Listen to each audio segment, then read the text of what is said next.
Namaskaram friends. So in this video I am going to talk about Stockholm Convention. So what Stockholm Convention is, from which matters it is dealing with. So basically we know that in our environment many types of problems occur related to air pollution, water pollution, soil pollution. So we make different program, different convention, different you can say events so that people come, we take participate in the debate and the discussion, and we try to resolve that issue. So and convention is named on the basis like Singapore Convention, Bonn Convention, Stockholm Convention, Nairobi Convention, uh, Oslo Accord, uh,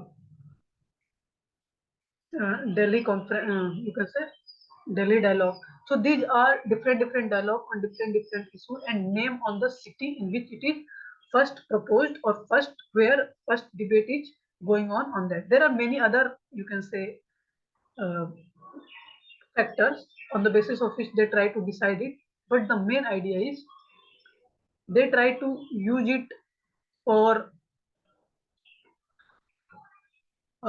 measuring the parameter or understanding what this issue is basically dealing with. Okay, so in a Stockholm Convention is dealing with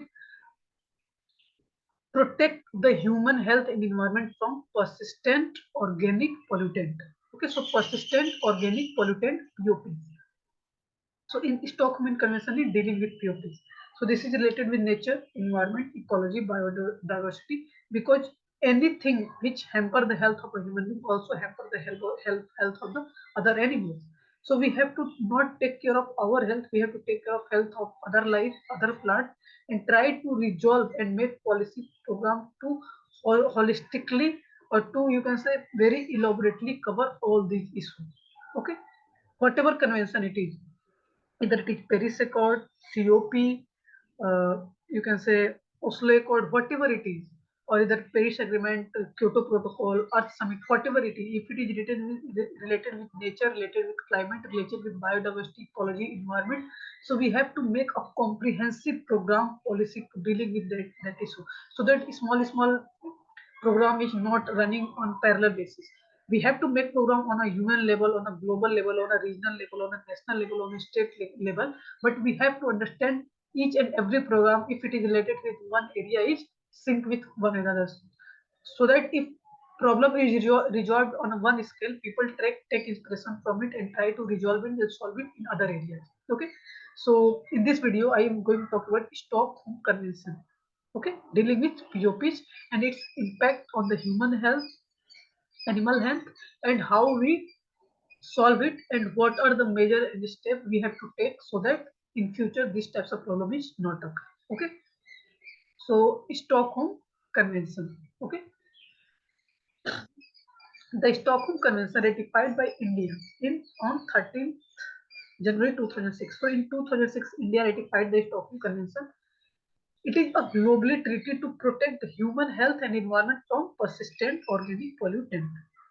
Okay, persistent organic pollutant, it is a type of organic pollutant which remain in the atmosphere over a long period of time. So you can say just as the name suggests, persistent organic pollutant. Okay, so Stockholm Convention ratified by India 30th of January 2006, global treaty to protect human and environment health from the POPs. POPs are chemicals that remain intact in the environment for a long period. Okay, so POPs are the chemicals. These are a type of a chemical which remain intact in the environment for a long period. First, become widely distributed geographically. It is widely distributed geographically, accumulated in the fatty tissue of living organism. In a living organism, it is accumulated in the fatty tissue and are toxic to human beings and wildlife. So three important features.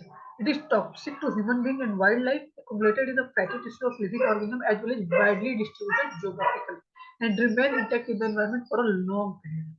Next one is POP travel globally and can cause damage wherever they travel. So it travel globally. We know that it is distributed widely geographically. So it and also travel globally. So it causes a huge impact on the health of the environment as well as wildlife.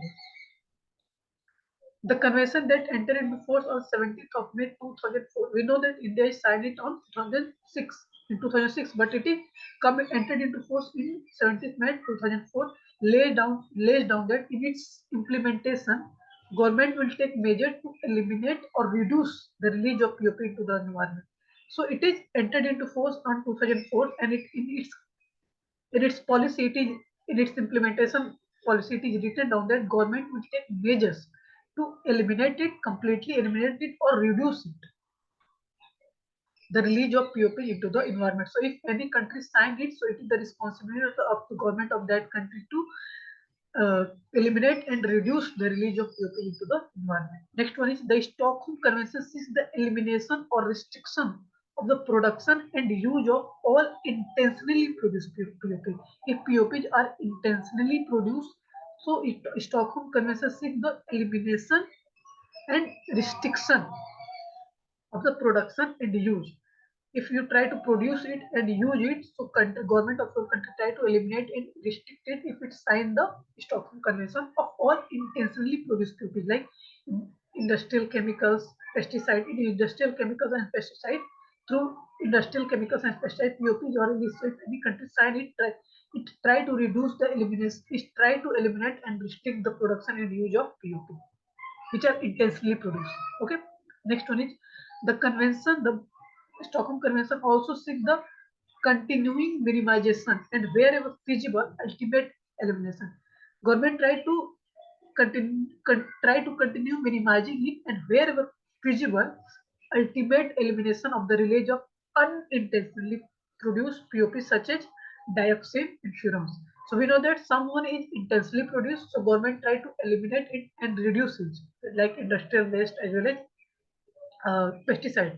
But this convention also seeks the continuing minimization and wherever feasible ultimate elimination of the release of unintentionally produced POP such as dioxin and furans. So remember, dioxin and furans are example of unintentionally produced POPs.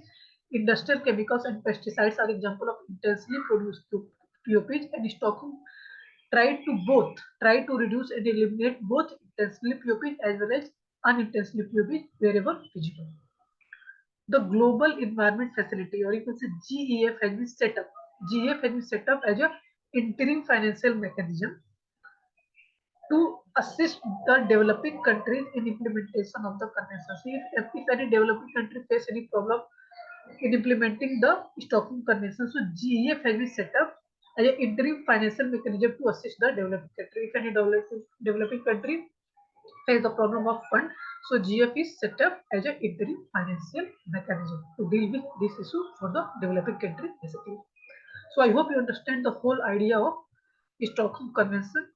POPs, persistent organic pollutant, unintentionally POPs, intentional POPs. We try to eliminate it, restrict it wherever feasible. And what are the steps taken by the government of any country which signed this convention for restricted and elimination and reducing the POPs. So I hope you understand the whole idea of POPs. This is the logo of Stockholm Convention. Okay. This one is look like a S, and this orange one is C. So it is the logo of Stockholm Convention. So I hope you understand the Stockholm Convention. If any question is asked related to Stockholm Convention, first thing come in your mind is it is related with POPs. Try to restrict and eliminate unintentionally POP, unintentionally produced POPs, intentionally produced POPs, as well as country which sign it have a responsibility to eliminate and reduce the release, production, as well as usage of POPs. So now we are going to solve one question based on Stockholm Convention. First statement is the Stockholm Convention seeks the elimination in production of use of intensely produced POPs. Yes. GEF has been set up as an interim financial mechanism to assist the developing country in the implementation of the convention. Yes, this one is also correct. This means both the statements are correct. That means option C is correct. And here you can also see our solution is match with our answer. That means we are on the right path. So I hope you learn this video, you enjoy this video, and gain some perspective, some knowledge related to Stockholm Convention. Okay, and remember three core idea of Stockholm Convention. We try to eliminate the POP so that we protect the health of a human as well as wildlife. And three important features. It is spread wider geographical spread, as well as second one is what are the three important feature of POPs? Widely distributed geographically, It accumulated in the fatty tissue of living organism as well as toxic to human being and wildlife. So POPs are widely distributed geographically, accumulated in the fatty tissue of living organism as well as toxic to the human life as well as wildlife. So remember these three features. So namaskaram. Thank you.